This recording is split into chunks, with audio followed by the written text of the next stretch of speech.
জীবনে আর কোনোদিন এরকম কাজে লিপ্ত থাকবো না। আর এখন কিছু বুঝতে পারছি না। নিউরোলজির অপারেশন তো সব থেকে কমন অপারেশন।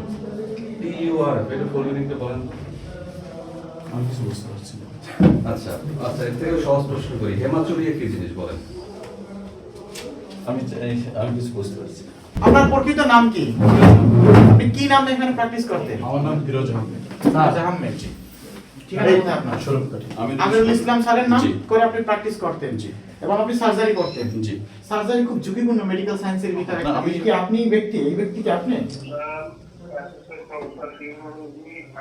আমি আমার জীবনে আর কোনোদিন এরকম কাজে লিপ্ত থাকবো না। আমি আজকের থেকে আপনার সাথে কথা দিলাম, আপনার সবিনয়ে যত শাস্তি আপনি আমাকে দিন আমি মাথা দেব। না, আমি বাড়ার গাড়িতে আসছি স্যার।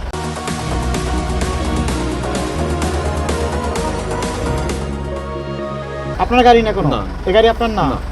আপনার গাড়ি হলে আপনার সাথে আমি জব্দ করে দিয়ে দেবো।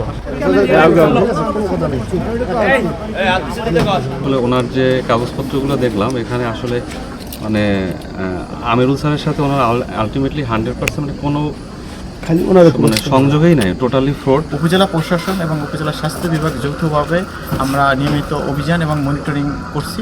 তারই অংশ হিসাবে আমরা জানেন যে বেশ কিছুদিন আগে 2টা ডায়াগনস্টিক সেন্টারকেও আমরা অ্যাড্রেস করেছিলাম।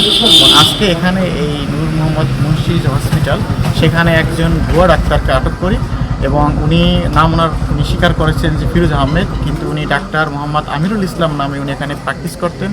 এবং সবচেয়ে ভয়ানক যে বিষয়টা হচ্ছে যে উনি অনেক ঝুঁকিপূর্ণ সার্জারি পর্যন্ত করেছেন এবং মানুষের জীবন ঝুঁকিতে ফেলেছে।